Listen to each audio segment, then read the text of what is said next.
I'm not going to disagree with Mel. I think Mel has some very good points, but I think there's an element of contemporary photography that doesn't always exist, but is much more important than it used to be.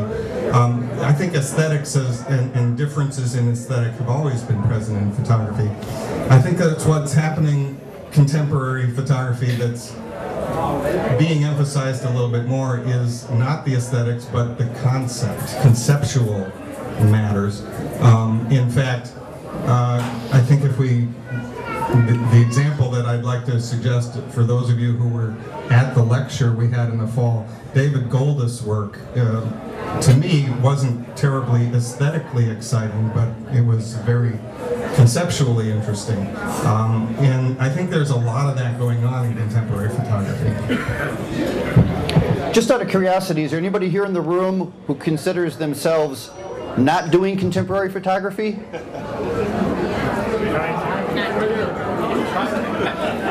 You raise your hand, why would that be? Well, I'm just a student of it, I'm not a practitioner. We're trying. But you're still taking photos? Not contemporary photographs and solid aesthetics, and still just snapping off shots and seeing if I can get close. We've got about 18 images here that were submitted by members. I don't know who the artists are, I don't know the titles, but... Is the person who sent this here tonight? Where's... Oh, Mark, okay.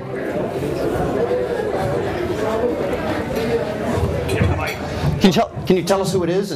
Yeah, John Paul Caponegro, and I've just been studying John Paul for quite a few years. I think he's awesome. His father's been a photographer for many years, really well respected, and he's just one person that I really respect. He's very knowledgeable about both photography and Photoshop. I've taken quite a few courses from him, and it's just something that I enjoy. What do you think this photograph is? Well, similar to my philosophy, that this one is somewhat obvious, that you know that that's not normal, that rock cannot normally just exist in space like that. But what John Paul does and myself is that we like to create images that necessarily don't look manipulated but might have been, and images that are not manipulated that might have looked manipulated. So that's kind of the philosophy that I followed for a while, and I think that Caponegro does an amazing job of that as well. So I'm kind of assuming there are no real rules to contemporary photography. It's like whatever tools you have at the time can be used and implemented. No question about it. Okay. Any more comments about our image or any feedback? Next one, please. I sent this one in. I can't remember off the top of my head what the name of the artist is. But it is one of those things when I'm going through certain publications that I like to read of what I regard contemporary photography. Everybody here has their own idea of it. When I'm reading things like Aperture, or I'm looking at the Chicago's Museum of Contemporary Photography and what they're talking about, this is usually somebody that often comes up, but I can't remember what her name is. I remember what the other person is that one as well. What do you think it's about? Or what's interesting about it? What do I think it's about? And why did you choose it? I chose it because most of the contemporary photography that I see does involve people, but not usually within their own particular honest masks necessarily. You know, like a real honest portrait that somebody within the Ansel Adams and Edward Western would take, you know, blank, forthright. These are people that have all their particular masks on, and obviously it has to do with consumerism too, and it has to do with globalization. So those are two hot button topics that I think are definitely part of current contemporary photography. I too feel bad that I don't remember this artist's name, but I've actually seen some of this person's work, and seeing them in this space, they're massive.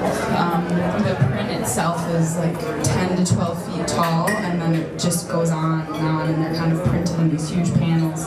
And there's something surreal about standing in front of them, and these people are almost person's life size and this person's this giant, you know, over towering you. So there's something really physical about this work too and its presence. And I think scale is an interesting thing to talk about with contemporary photography because a lot of contemporary photography is quite large in scale.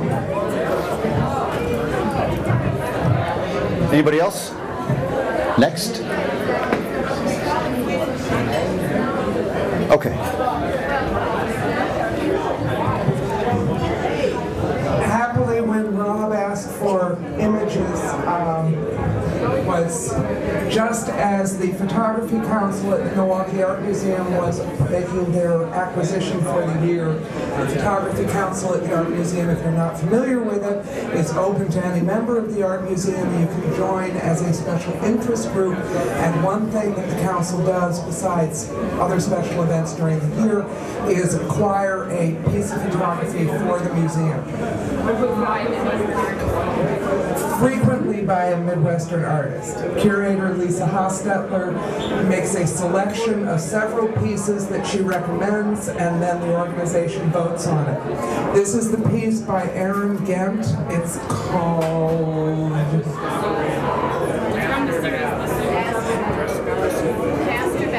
Master Bath. From the series The Sues by Aaron Gent, who is 24, 25 years old, really young, in Chicago. And I was really pleased because this happens to be the piece that I also voted for. As an aside, the exciting thing is 2 of the pieces Lisa recommended this year were from artists that we showed at the COPA during exhibition in July, which really speaks well to how that show went and to COPA's standing in the community. This piece is by Katie Grannon. I ended mentioning a few artists in my little blurb that I wrote, and I do agree that a lot of the contemporary work is conceptually driven, and it's as much about, it's a lot about that artistic process and the ideas behind the work. This is by Katie Grannon. She is an incredible portrait photographer, if you ask me. This, I am so bad because I can't remember the name of the series. But the process that she went about was really interesting. She essentially placed an ad for sitters. And so this series Do we have a time limit on developed that they would meet at this public space and they would pose for her photographs. So the process is really collaborative. The people are complete strangers to the photographer, and then you're curious about the range of the people, why they responded, what they're interested in having their picture taken. Are they interested in exposing themselves? Are they interested in connecting with someone else? You know, so I like that idea and the tension between the photographer and the stranger. And I think the photographing them in a public space, in this very lush space, speaks. And this is one of my favorites from the series because of how kind of awkward and bizarre this young man looks with his big ears. How many people here would see this as not contemporary photography? So, halfway. And why would that be?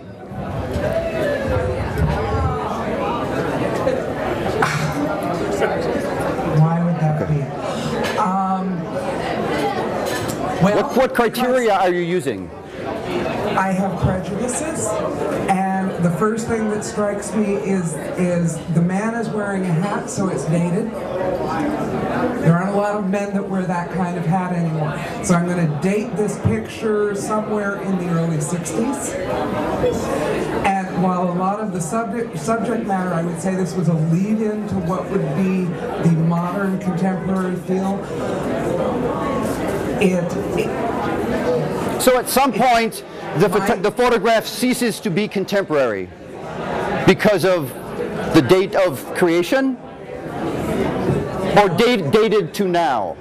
Dated to now. Okay. Dated because with all of it, everything has moved forward.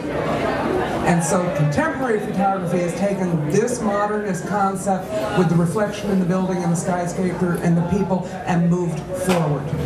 The style has evolved. This is a little more historic to me than contemporary. Okay. That's just my instinct.